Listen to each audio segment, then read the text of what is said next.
Hello everyone, I'm Owais Mirchawala, your tutor of AAA. Today we'll be having discussion on professional marks included in AAA exam. As you all know that in AAA we have 20 professional marks and 80 technical marks. The technical marks are covered through your technical knowledge of audit planning, audit activity, audit reports, ethics, and all of the areas which you study during the auditing course. Whereas the professional marks require you to have good communication skills, good analytical skills, okay, good professional skepticism, and commercial acumen. In the today's class, we will be having a discussion that how we have to gain these professional marks. After the today's session, I will upload series of specimen papers provided by ACCA in relation to professional marks so that you people can have an idea that how you have to gain these marks. Now, many students ask me this question that, sir, whether 20 professional marks is a good thing in AAA or it's a bad thing. So my answer is that it's a good thing for students who take care while drafting the answer. You have to take care while drafting the answer that you use proper wordings, you use evaluation skills, you use analysis skills, and your answers also consider the commercial perspective of audit activity. Okay, so now the question is that how will you improve this skill? How the students can make sure that they get good marks in these 20 marks.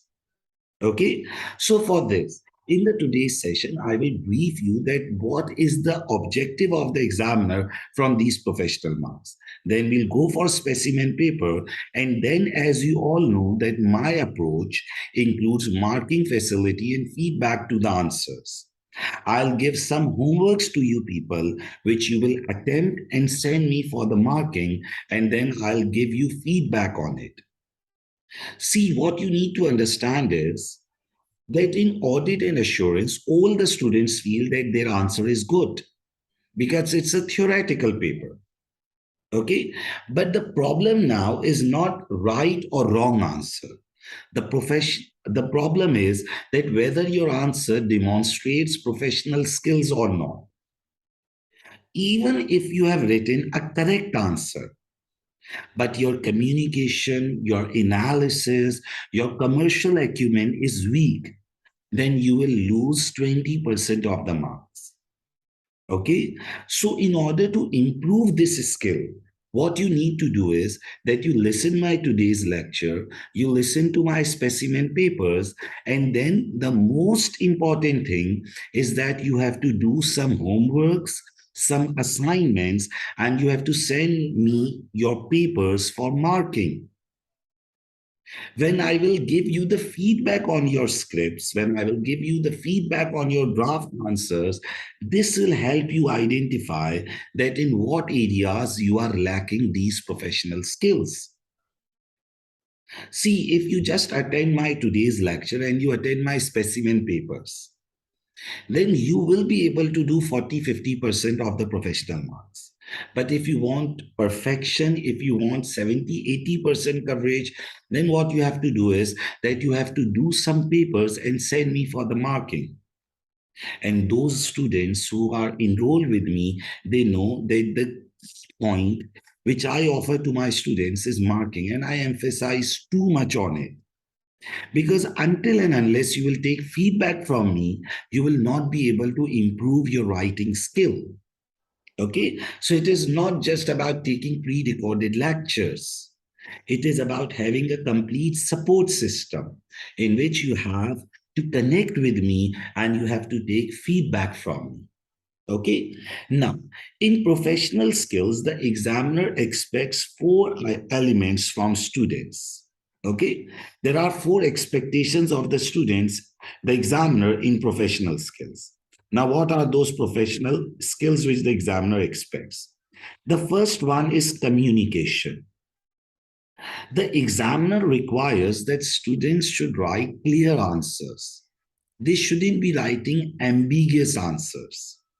The communication should be clear. The wordings used should be professional. The first thing. Second is evaluation and analysis. See, what does this mean? The examiner expects that students should have an ability to connect the scenario. See, what the students do is that they start reading the question and they start developing the points. You read the first paragraph and you develop a risk. Now, this is wrong.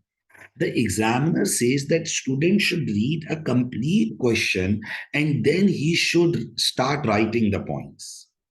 The question is why? Because when you read the complete scenario, you will find some information which is written at the end of the question and which can help in your point which you are drafting from first paragraph. So this examiner says that students should have an ability to evaluate and analyze the complete scenario rather than sticking to a paragraph. The student should read the entire scenario. He should read the entire situation rather than just pointing on a particular paragraph.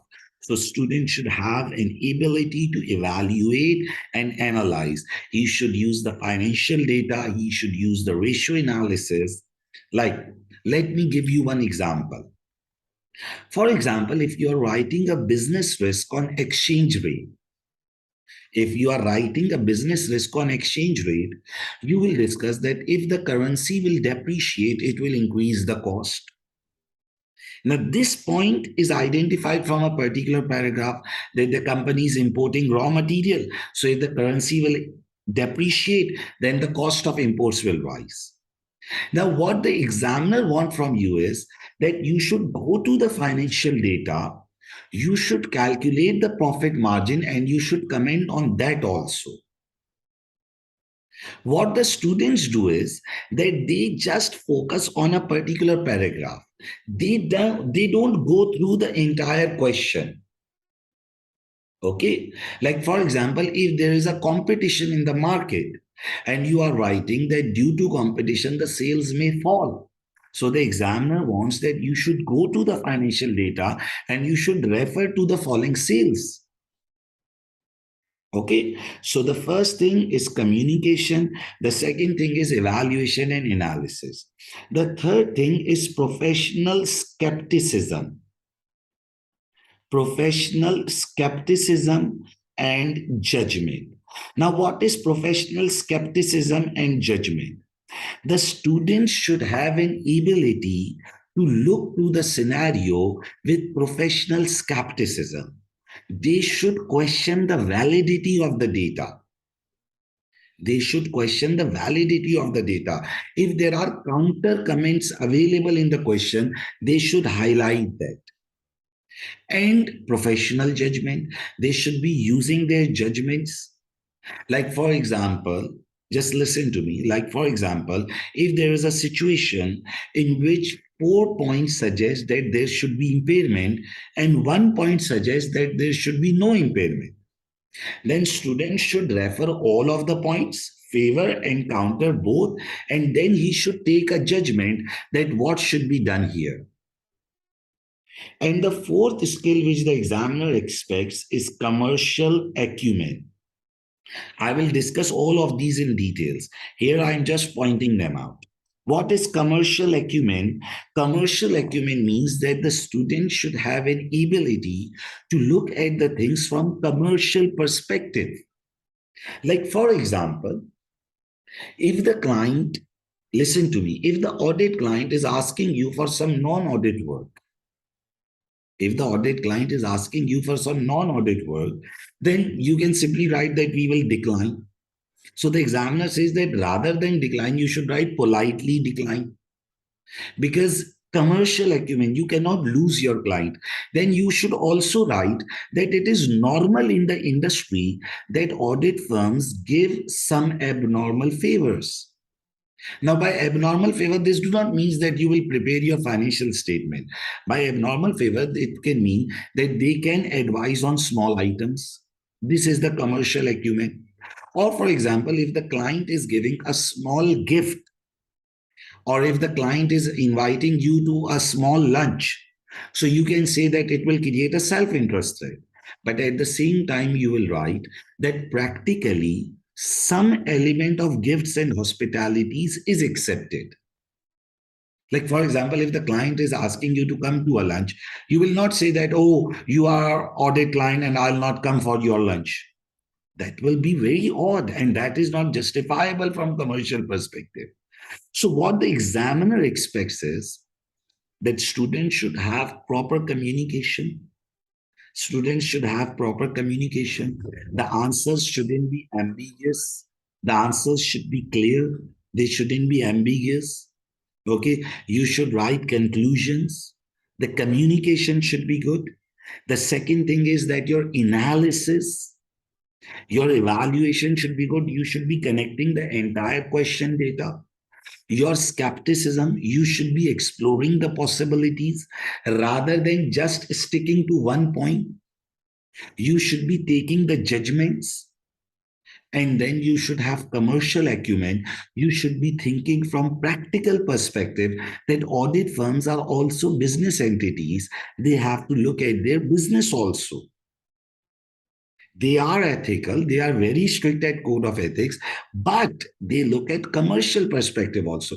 This do not mean that due to commercial perspective, I'll prepare their financial statement. I do not mean this. But if a matter is immaterial, the audit firm will look at commercial perspective also. So now these are the 4 professional skills on which the examiner expects from the students to have the ability to deal them. Communication, analysis and evaluation, professional skepticism, and the 4th one is commercial acumen. Now we will discuss each of them in detail so that you people can have an idea that how you have to deal with them. And then we'll look at some specimen papers issued by the ACCA so that you can have an idea. Now those students who are studying from me, they already know that we used to cover all these things earlier also.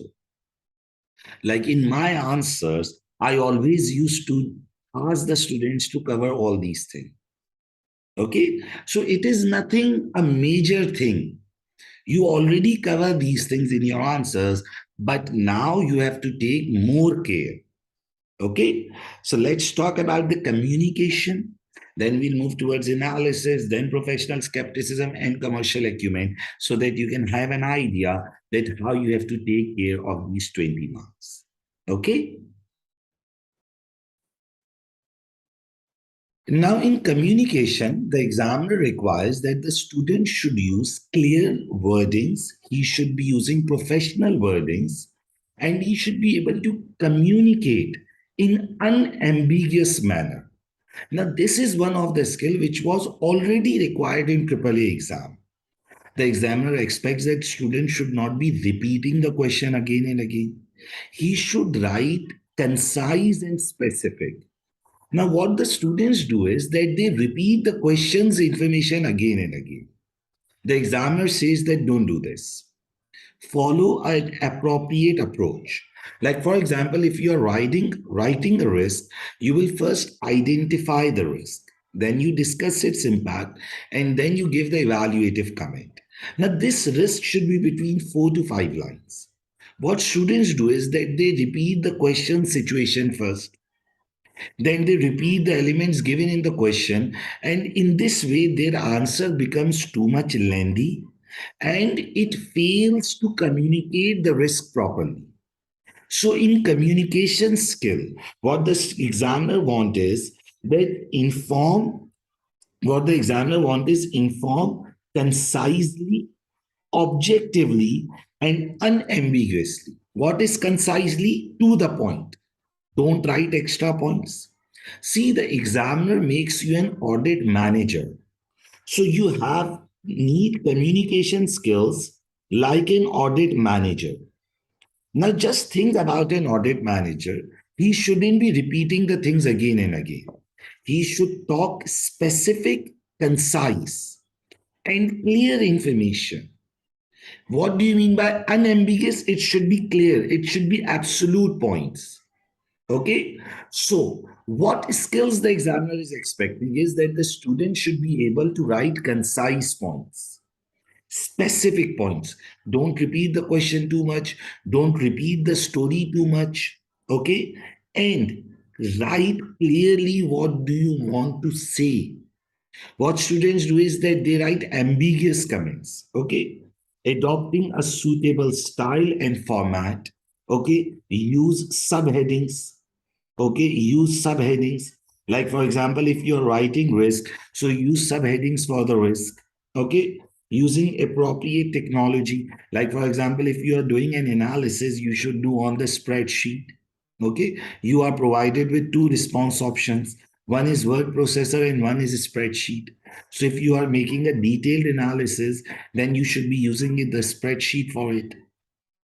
Advise using compelling and logical arguments, demonstrating the ability to counter argue where appropriate. Now, what do you mean by this? See, for example, if an examiner is giving you an accounting issue and he's asking you as an auditor to comment on that matter, like there is a very routine requirement of matters to consider where you are provided with accounting issues. So, what the examiner wants is that the student should use arguments, he should use counter arguments, and then he should have an ability to conclude the situation. Now, for example, if you remember, there was a question in Matters to Consider chapter of IFRS 16 leases.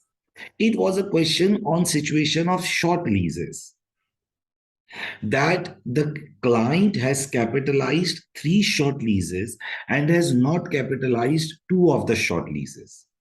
So the point to understand here was that the client should use consistent accounting policy. If he is capitalizing the short leases, he should capitalize all of them. And if he is not capitalizing, then he shouldn't capitalize any of them. Now, what the students do is that they only talk on one side of the argument. They don't comment on either sides. So the student should have an ability to make counter arguments. Like you should discuss both the possibilities. That if the client do capitalization, then he has to capitalize all of them. What is the impact on FS? And if he is not capitalizing, he should reverse those who he has already capitalized. So what will be the impact? So the student should have an ability to comment.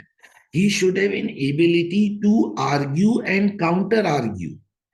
Now I'll give you one more example. There was a question on impairment where it was written that certain chemical is being phased out and that product will get restricted in next 12 months. But it was written in the question that the sales are still buoyant. Buoyant means very high sales. So now you have to argue that since the product is being phased out by the government, so we have to look for impairment. But then there was a counter argument that since the sales are buoyant means very high, there is a possibility that value in use is still very much high.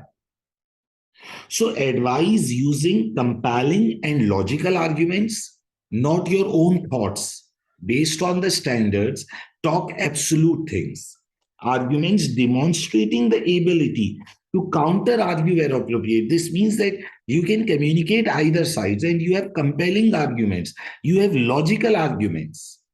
And then clarify and simplify complex issues. Now, what do you mean by this? Like if there are multiple issues involved in a scenario, you should have an ability to break the situation. You have to argue on each of the situation one by one. Clarify and simplify complex issues to convey relevant information that adopts an appropriate tone and is easily understood and reflects the requirements of the intended audience.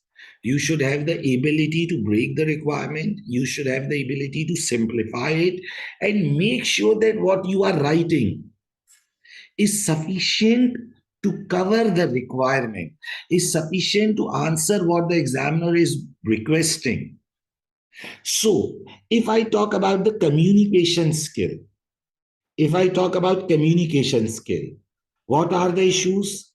Concise writing, concise and specific. Okay. No repetition. Don't repeat the scenario. No repetition. Okay. Clear. Clear communication. The answer should be clear. It shouldn't be ambiguous. Appropriate technology. This means that if there is an analysis, you will solve it. You will solve it on the spreadsheet. And if there are wordings, you will use the word processor.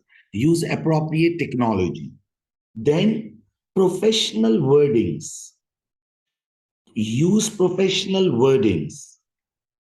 Use the wordings of audit. Don't use your daily language. Use professional words. Okay. Then ability to counter argue. What is ability to counter argue? You should have an ability to think either side. Then compelling and logical arguments. What is compelling and logical arguments? Arguments which are able to compel, convince. Okay. Don't write vague statements. Ability to simplify. Ability to break and simplify. What do you mean by break and simplify? You should have an ability to answer the requirement. You should have an ability to break the requirement. Okay. Break the complex requirements into multiple points. Okay. And most important, target the requirement. What do you mean by target the requirement? Sometimes what happens is that while writing the answer, we deviate from the requirement. Use subheadings. Okay. Use subheadings. This is also part of communication. Use proper formats. What do you mean by proper format? Like, for example, if you are writing an email, memorandum, letter, use proper format. Then answer in sequence. See, the paper is computer based now. So this is very easy to answer in sequence. Like when you are answering question number 1, you should do part A first, then part B, then part C, then part D. I'm not talking about the sequence of the question. Like you can do question 3 first. But when you are doing question 3, within that, you should follow the sequence. See, these are very easy 20 professional marks. We try and cover these things in our course also.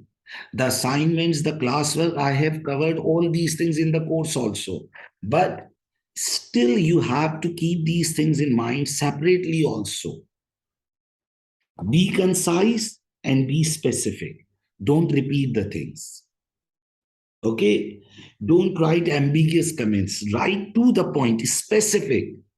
Clear writing, appropriate technology, use word processor, spreadsheet, use professional wordings, ability to counter argue, use compelling and logical arguments, okay, based on the standards, ability to break and simplify issues, target the requirement, okay, make sure that you don't deviate away from the requirement, use subheadings, use proper format, answer in sequence, and above all, very important, communicate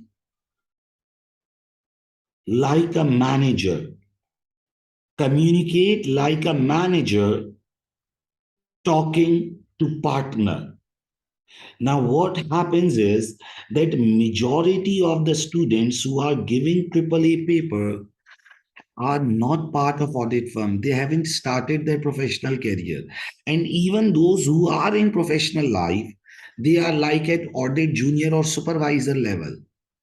So students lack the ability to talk like a manager. See, there is a difference when a manager talks and when an audit junior talks. Manager will pick out points with care. Okay, he will not go for small things. Then, very important, the examiner says that students should have the ability to prioritize, like significant risk should be written first and insignificant should come later on. Okay, so professional skills, 20 marks in AAA exam. Professional skills, 20 marks in AAA exam. What you need to make sure is that while drafting the answer, while developing the answer, you take care of these four skills: communication, evaluation, skepticism, and commercial acumen. Now, the first thing was communication, ability to communicate clearly, be specific, concise, and specific. Don't repeat the things again and again. Be clear, be specific. You should have compelling arguments. Now, what is compelling argument? Based on the standards, not based on your own thoughts. Ability to counter argue, to question the things. Okay? Communicate like a manager. And then do prioritization. What is prioritization? See, all these things are part of communication. Do prioritization. What is prioritization? Like significant risk should come first, insignificant points should come later. You should have ability to prioritize. Okay? So, communication, inform concisely, objectively, unambiguously. Be clear, be specific. Use proper formats, emails, letters. Use proper technology where spreadsheet is involved. Use compelling arguments, ability to counter argue. Break up the complex issues in simple points. I hope you are getting it. Okay? So, ability to communicate well, ability of communication. This is the first thing in professional skill. The second is analysis and evaluation, ability to analyze and ability to evaluate. Now, in analysis and evaluation, what the examiner says that students should have an ability to analyze the data. Now, what do you mean by analyze the data? He should be using proper evaluation like ratio calculation. He should be thinking about the elements. Like, for example, let me give you an example. For example, if we are importing the raw material, normally the students only think about the exchange rate risk. But the examiner says that you should analyze and evaluate further. You should also think about the lead time. You should also think about the natural disasters. Okay, you should also think about the import duties. You should have an ability to analyze the data, to think on the data, to explore it more, analyze and then evaluate the data, think on it. See, there is a difference between identifying the risk and analyzing the risk, evaluating the risk. Identifying means to point it out. Analysis and evaluation means to think on different aspects which can increase that risk. Okay, so analysis and evaluation. Investigate relevant information from a range of sources. Now, what do you mean by range of sources? In exam paper, the range of sources means that you should go through different exhibits, explore all exhibits, identify the points and the supporting points from different exhibits. Like, let me give you an example. Once there was a question in AAA exam. I don't remember the name of that question exactly, but that question was that we calculated a goodwill of a subsidiary. So we said that, okay, the goodwill should be tested for impairment every year in the consolidated books. But then there was one point in which he gave detail to us about a note from a component auditor. Like things, listen to me. In Exhibit 3, he gave us financial statement and he gave us detail about the goodwill of the subsidiary. In Exhibit 4, he gave us a note from a component auditor where the component auditor briefed that subsidiary is not able to achieve good results.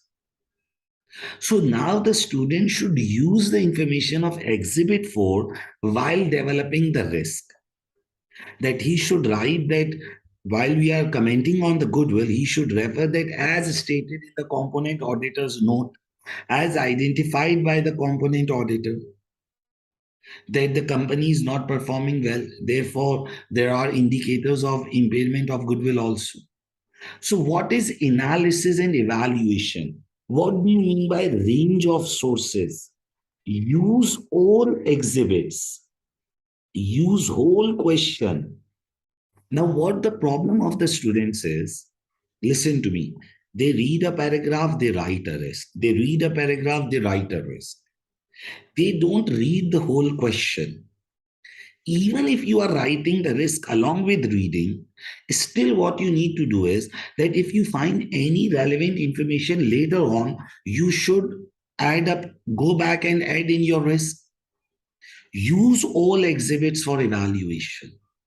Using appropriate analytical techniques, the ratio analysis, to establish the reasons and the causes, which we call as plausible relationships. That, okay, this must have happened due to this. Use all exhibits while evaluation, or I would say to take bigger picture. Look at big picture. Or one more thing I would say, relate the data. The student should have an ability to relate the data. Don't stick to one paragraph only. Connection between different sources of information and determine significant risk and appropriate responses. Now, this is also a very important issue, and we can see it in the recent answers of the examiner. Now, what is this issue? Write responses to risk and issues. Now, what do I mean by this?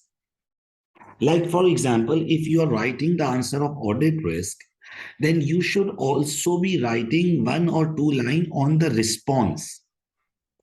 Whenever you write a certain risk, you should also comment on the response of that risk, that how we can reduce that risk. Responses. If you are writing any matter to consider, you should have the response to that also. Now, in the recent answers of the examiner, we can find that he writes responses also. What do you mean by responses? He write the solution also, that, okay, this is the risk, this is the problem, and if you want to resolve this problem, you should be doing this. Okay, so write responses also, how we can reduce that issue. Like, for example, we are doing critical appraisal of audit report. Don't just identify the issues, also write the correct treatment, that what is the solution, what we should be doing for it. Consider information, evidences, and findings carefully, reflecting on their implications and how they impact the engagement, audit firm, or the audit client. Now, what do you mean by this? Like, for example, whatever information is given in the question, also think about the fact that how it can affect our firm. Like, for example, if the client is doing any unethical work, also think that how it will affect our firm, how it will affect the audit activity. Like, take one example. If the client is manipulating some data, listen to me. If the client is manipulating the data, you will say that it will increase the audit firm's risk. Because if the client is manipulating the data in one head, he may have done in other heads also. Okay, so always think that how it will affect the audit firm. Okay, consider effects on audit firm also. Listen to me, effects on audit firm also. Now listen to me one more point. For example, there was a question in past papers. You all have done that. I have taught you in ethics that the client is saying that we will sue the previous auditor. Now, this is an intimidation issue for us also. Because if the client can sue the previous auditor and he can use this factor on the previous auditor, he can do this with us also. If the client is saying that I'll sue the previous auditor and he's threatening them, then you have to think that how this will impact our firm, how this will impact our audit activity. Okay?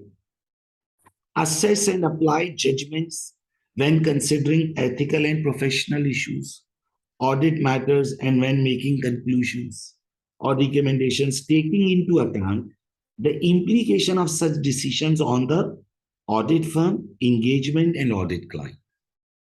What he's saying, that when you are doing the judgments, when you are saying that, okay, we'll do this, so you should think about the impact of the decision on the firm, engagement, and the client.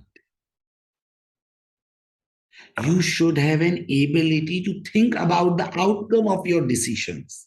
Like, for example, if you are saying that we'll report to the regulator, if you are saying that we'll report to the regulator, then you should have an ability to think that if you will report to the regulator, it will breach confidentiality. And if it will breach confidentiality, the client will go after you. You are affecting his reputation. So you should have an ability to take a judgment that, okay, if I'm writing this action, how it will affect the firm, how it will affect the client, how it will affect the audit engagement. If you are modifying the audit report, you should think that we should warn the client first, we should notify him first, because otherwise your judgment can affect the audit activity. Okay? And appraise means check the information objectively in order to effectively prioritize audit issues, explore suitable responses, and when making decisions, devising course of action or determining audit conclusions. Now, in this point, there are multiple things which you need to understand.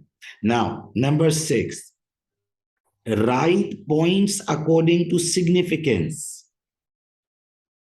Okay, you should have the ability to analyze that which point is significant according to significance.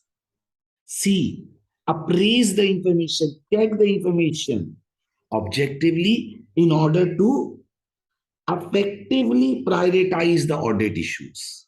Effectively prioritize the audit issues. You shouldn't be writing the points by mixing them up. Now, what you can do is that first you write the answer and then at the end you prioritize the things. Because since the paper is computer based, you can simply cut paste it. Then what he said, explore suitable audit responses. Now, what do we mean by audit responses? Write relevant and practical audit procedures and actions. Now, what some students do is that they simply learn few procedures and they put them in the examination. Don't do this. Read the scenario and write relevant procedures. Read the scenario and write relevant actions. Okay? Write relevant actions. Don't use your rote learning data. And when making decisions, devising course of action, or determining audit conclusions.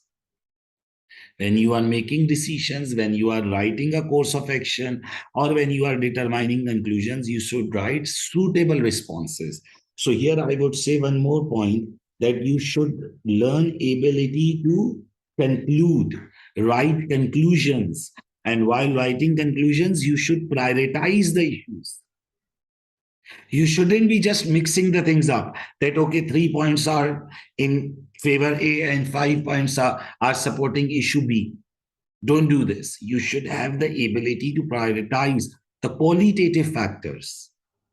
So, in the professional skill, the first thing was proper communication, subheadings, prioritization, concise, specific. And then the second ability was to analyze the data, to evaluate the data, use all the exhibits, use analytical procedures. Okay. Even if the examiner is not asked, use analyticals. Use analyticals. Even if not asked, even if the requirement do not say to use analytical, you should use them. Many times the examiner don't write anything about analytical. You should use them. You should do calculations, ratios, plausible relationships. See, professional marks are 20 marks. And 20 marks are very much in AAA exam. 20% of the marks are for writing professionally. Now, you people must be thinking that, sir, how will we develop this skill? The answer is practice. You have studied the entire course, and throughout my course, we have written in the same manner. It is not like you have to learn something new. We have written in the same manner. We have studied in the same manner. We haven't done anything different. We have done it in the same manner. Just now, you need to give more importance to it. And how will you give importance? Once done with this session, I'll do some specimen papers with you. Okay? And then I'll give you the homework. Then you will do the homework and send me for the marking. You know that I'm not like the other tutors that who just give a lecture and they don't respond then. I am a tutor who will support you. And I will make you enable to write these professional skills. This is the reason why 10 of my students have nationwide positions in AAA exam. Because I give support, I give feedback facility. So how will you improve communication? You will take care of these things. And you will do the assignments, you will send me and I'll respond that, okay, you are not writing concisely, or you are writing repetition, or you are not using appropriate technology. I'll guide you. I'll respond you. You have to use compelling arguments. You should have ability to counter argue, to question the data. Use subheadings, proper format, communicate like a manager. And then in analysis and evaluation, what I want is that you should have an ability to analyze, to look at the entire scenario, look at the entire situation, use all the exhibits. Even if you write a point and at later part of the question you find some relevant information, you should go and edit it. You should add in your points. Look at a big picture, calculate analyticals. If you are saying that sales will fall, calculate the movement in sales.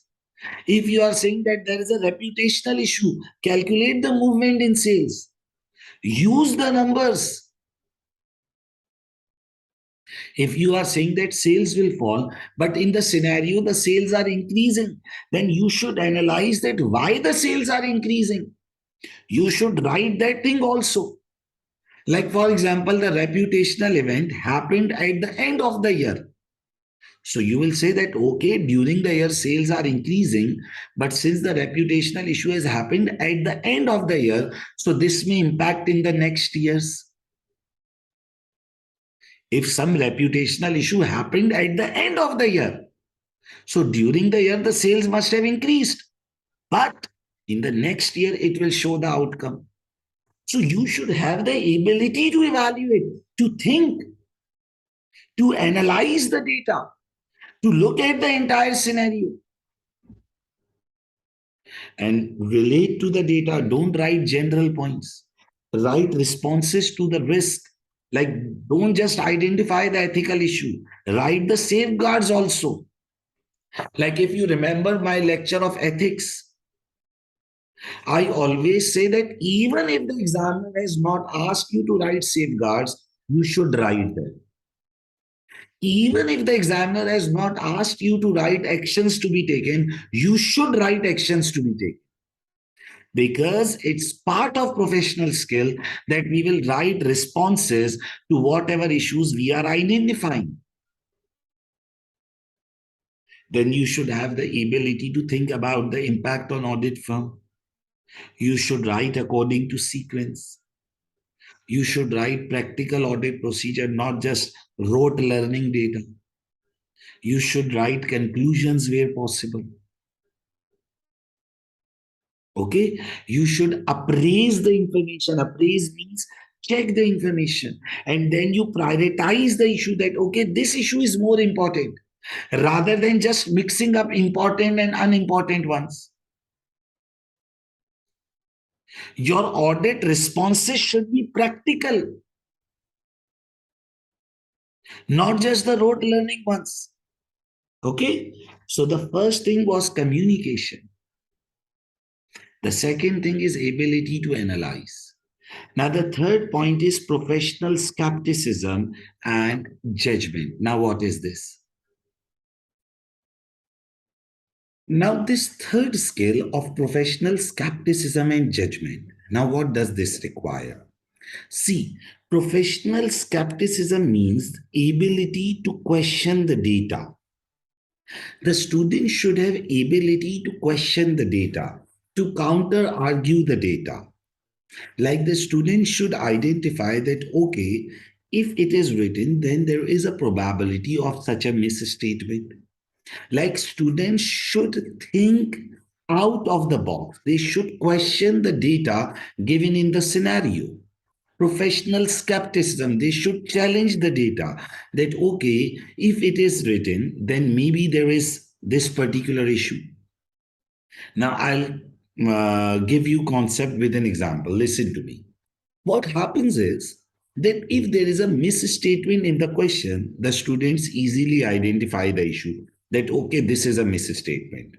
But sometimes what happens is that the examiner don't give any misstatement. Apparently, the treatment done by the management is correct. Now, here you need to have an ability to question that maybe management has done this thing wrong, or maybe management has done this thing wrong, or maybe there is a risk. So, even if the treatment given in the question is apparently correct, you should have the ability to question their assumption. You should have the ability to evaluate the management treatment. Professional skepticism, and the second thing is judgment. What is judgment? That if you are taking a call, if you are forming an opinion, it should be based on valid reasons. Okay, so professional skepticism, questioning data. Professional skepticism is questioning the data, and judgment is valid conclusions, valid conclusions and valid opinions. Okay, so let's see what the examiner is saying. Explore the underlying reasons for the issues, applying an attitude of questioning mind beyond what is immediately apparent from usual sources and opinions. See what he is saying. That just don't look at the immediate outcomes. Think about it. That why has it happened? What must be the reason behind it? Okay, what students do is that they don't think in detail. They just think with bird's eye view. Don't think through bird's eye view. Go in detail, question the data, that okay, this may be the root cause, this may be the error, management may be doing this thing wrong. Okay, and demonstrate the ability to alert, identify conditions which might indicate misstatement or the existence of fraud or error. So, here what the examiner wants is ability to look at root cause. Ability to look at root cause. You should have the ability to look at the root cause. Ability to investigate in detail. You should think beyond the apparent data. Ability to investigate in detail. And in detail. Question apparent data. What do you mean by question apparent data? Like if the management has written something which seems to be apparently correct, you should think behind it. You should go to the root cause. Okay? You should think beyond the apparent data. Like, what do you mean by apparent data? Like if the scenario writes that, okay, management has done this. So you should think that, okay, if management has done this, maybe they have done some error in some backend. Like, for example, if the management is saying that we have done the impairment review, so you'll say maybe they have used wrong growth assumptions. You will say that maybe they have used wrong discount factor. So don't rush in forming the conclusion. Okay? Think and question the data that, okay, there is a possibility that this may also have happened. Maybe the management has done this. You should question the data. See, this is AAA exam. It's the last exam of ACCA. So what you need to understand is that examiner is writing. If the examiner is writing any line, it's not useless. Every line has some marks in it. So you should question it. You should target it that, okay, if this is happening, there is an issue in it. Like, for example, let me give you an example. There was one question in business risk where the online sales increased by 90%. Now, apparently, if the sales are increasing by 90%, it's a good thing. Apparently, if the sales are increasing by 90%, it's a good thing. But you should have the ability to question. The 90% increase in 1 year is questionable. Maybe there is a bug in a system. Maybe the sales are overstating. Maybe the sales are getting repeated. Maybe there is some bug, there is some error. So you should question that apparent data. You should challenge that apparent data rather than just accepting what is written here in the question. You should challenge it that if the sales are increasing by 90%, maybe there is some bug. Maybe there is some error. Maybe the things are getting recorded twice. This is the ability to question. Are you getting it? Even if something is good, you should have the ability to question it. You shouldn't be just looking at the apparent data. Okay? Because when the things are too good, there is a risk of fraud. There is a risk of error. Okay? Question the contradictory information. What is contradictory information? Information which is clashing with each other. Information which is contradictory, which is clashing. Okay, maybe four things are showing that sales should increase, but in reality, the sales are declining. So you will question the contradictory information that why it is not supporting all the other information or facts, opinions, assertions, and the reliability or inherent bias of the information presented by seeking corroboratory or additional information to support or reject the acceptance. What do you mean by this? You should question the data which is clashing, the opinions which are clashing. Sometimes there is inherent biasness. Inherent means by default, we are biased towards something. Inherent means by default. Like, for example, take an example. The loan balances are increasing. So the interest expense should also increase. Now, this is inherent biasness. So you should think about it that if the loan balances are increasing, why the interest expense is not increasing? Maybe IS 23 is getting applied. The interest cost is getting capitalized. You should use corroborative. What is corroborative? Other evidences. corroborative other evidences to support the fact, verify from other sources, find out some corroborating evidences from other sources to either accept or reject the opinion. Okay? So question the information, question the data, look at contradictory information. What is contradictory? Two facts clashing with each other. Contradictory information. Okay? Now there has been questions many times in the exam where the information clashes with each other. Like for example, the company is saying that we are going for an acquisition, but the goodwill balance is reducing. So he'll say that when you are going for an acquisition, the goodwill should increase. Why is it reducing?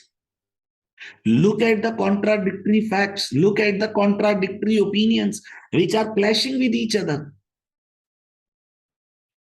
Okay, look for corroborating evidences and then challenge and critically assess the information and evidences presented.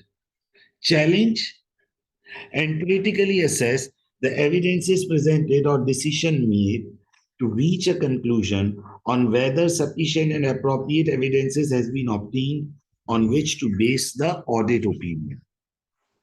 Now, sometimes what happens is that in quality control questions, the examiner says that he gives you a detail of current audit activity. So he says that we have done this audit work.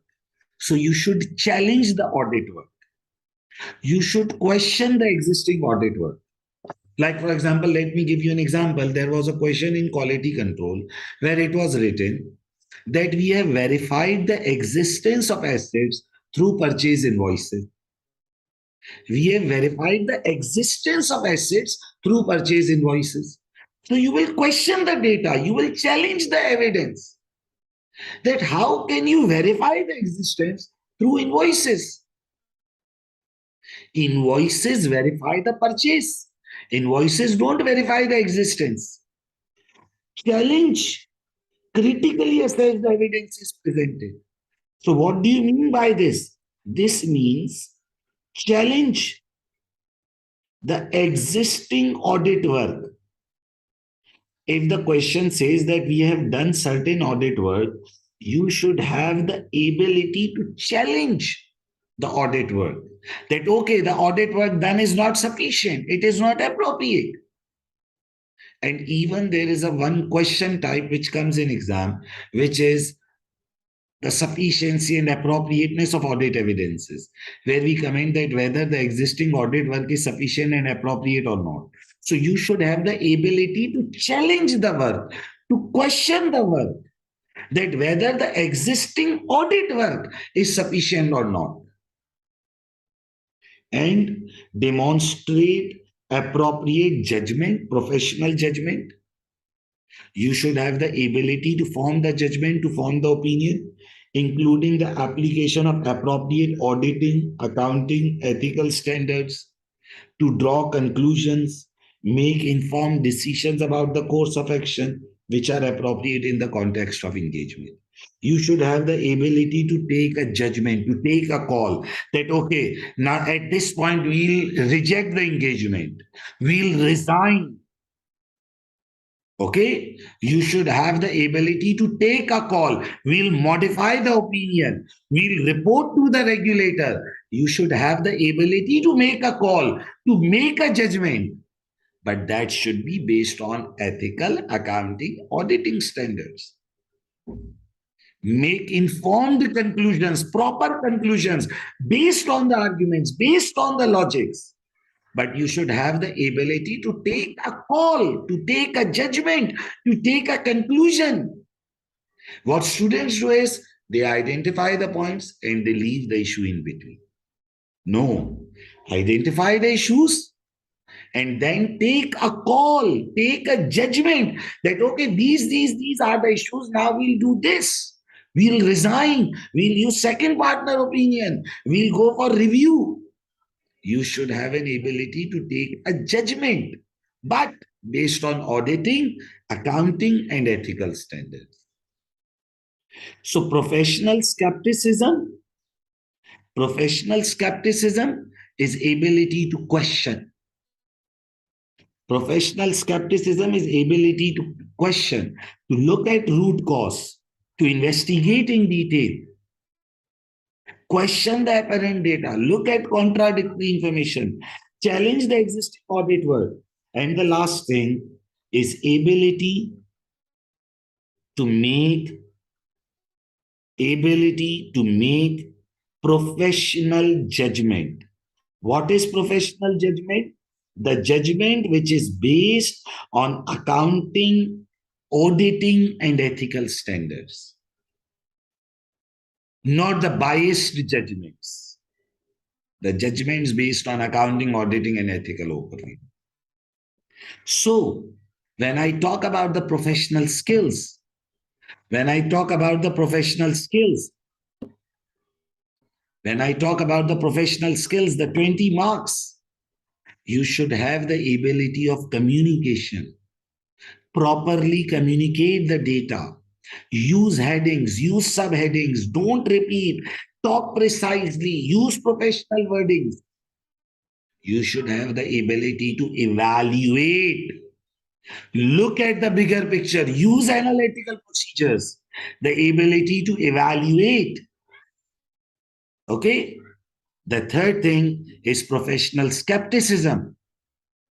The third thing is professional skepticism, to question the data. Okay? And now the fourth element which we need to understand is the commercial acumen. Now, this is one thing which students get confused, that what is commercial acumen? Okay, so let's look at it. What is commercial acumen? Okay. Now, commercial acumen means that the student should have an ability to evaluate the commercial perspective also.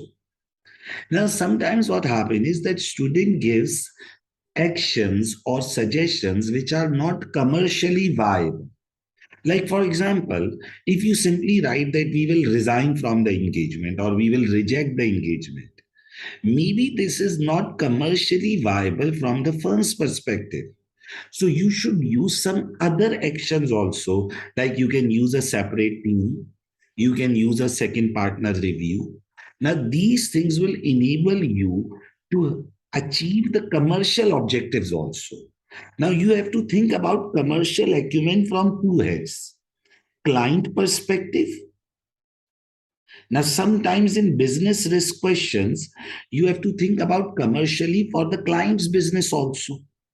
Like, for example, business risk situation is about a client. So you have to demonstrate the commercial skills, that you are able to think about the broader commercial perspective.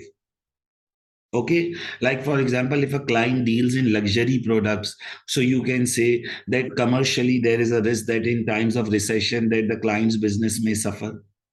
So commercial acumen from client's perspective in questions like business risk. And from audit firm's perspective, when you suggest actions to be taken, I will repeat it again. Commercial acumen means to look at the economic perspective, to look at the business perspective. Now, commercial acumen from client perspective is used in business risk questions.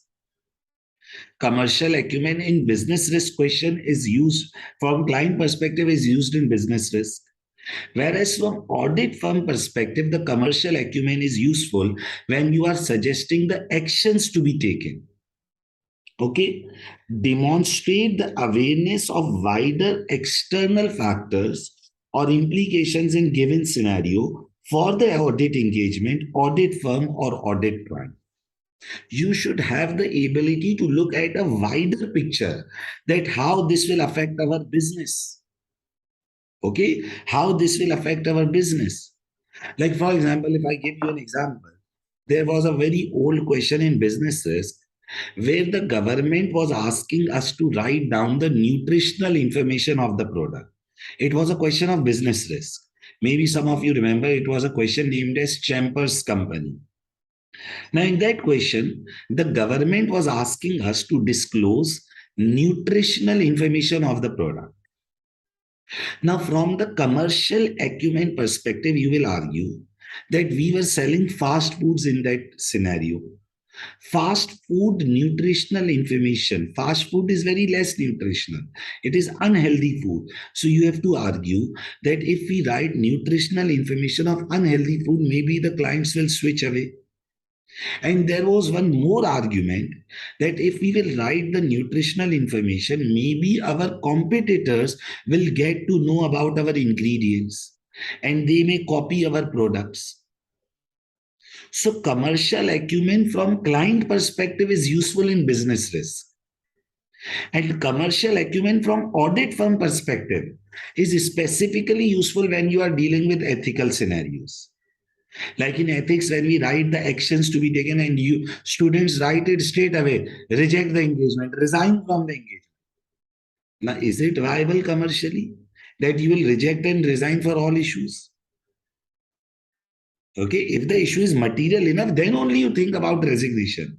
Sometimes we go for second partner review, or sometimes we say that, okay, we'll use a separate team. So you should have an ability to think from commercial perspective also. Recognize key issues and limitations and consider the plausibility and the practical or commercial implications of the recommendations made in the context of the engagement and audit. Now, this is what I was saying earlier. Like when you are making the recommendations for the audit firm, you should think that your recommendation should be commercially viable. The audit firm is there to do the business also.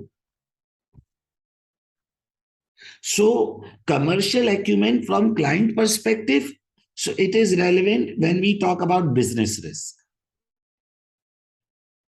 Here you need to show the commercial acumen.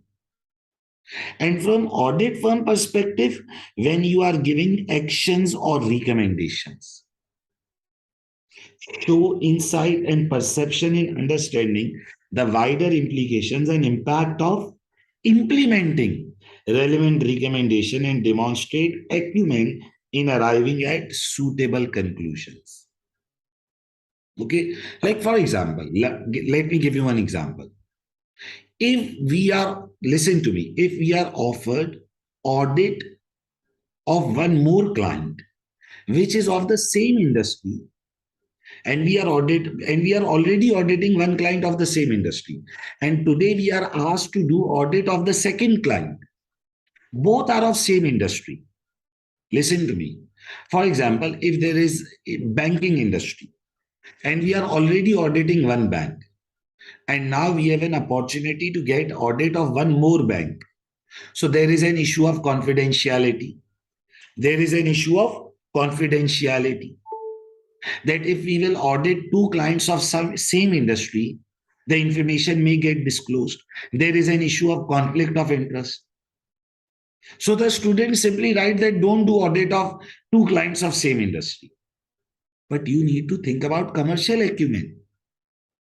When an audit firm forms a department of banking audit, obviously they will have multiple clients. It is perfectly normal to have multiple clients of same industry, but we use different teams so that the data don't get exchanged. We disclose to the clients so that conflict of interest issue don't arises. We get the declaration statements signed that okay, no one will make unfair demands from us. See, like commercially, it is not viable that we only do audit of one client of one industry.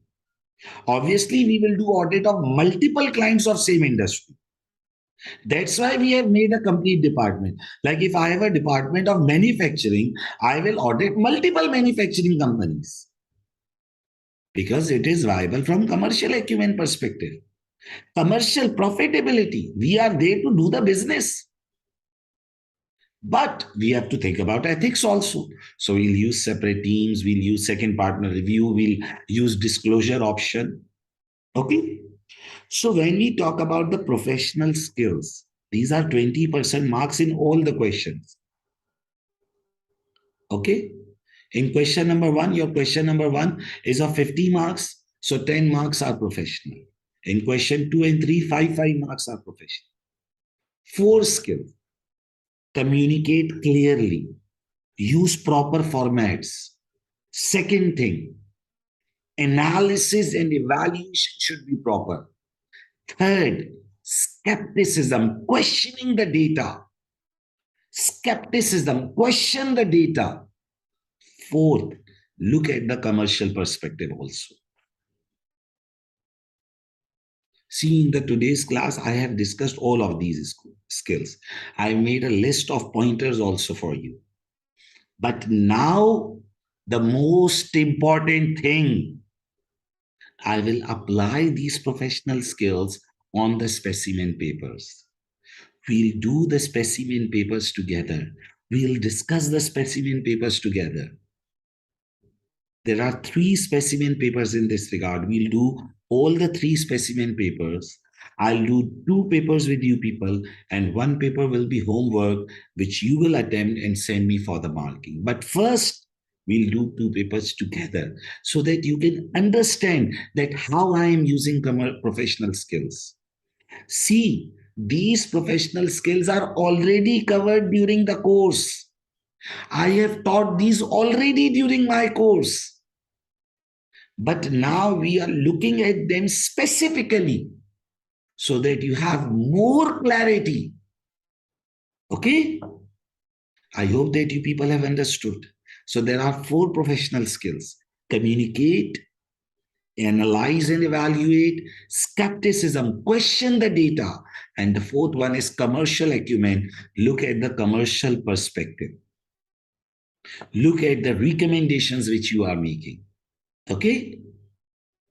Now, in the next class, we will look at the first specimen paper and we'll start doing it. Okay? If you have any query, you can ask me on my WhatsApp number. You all have my number. Okay? 0092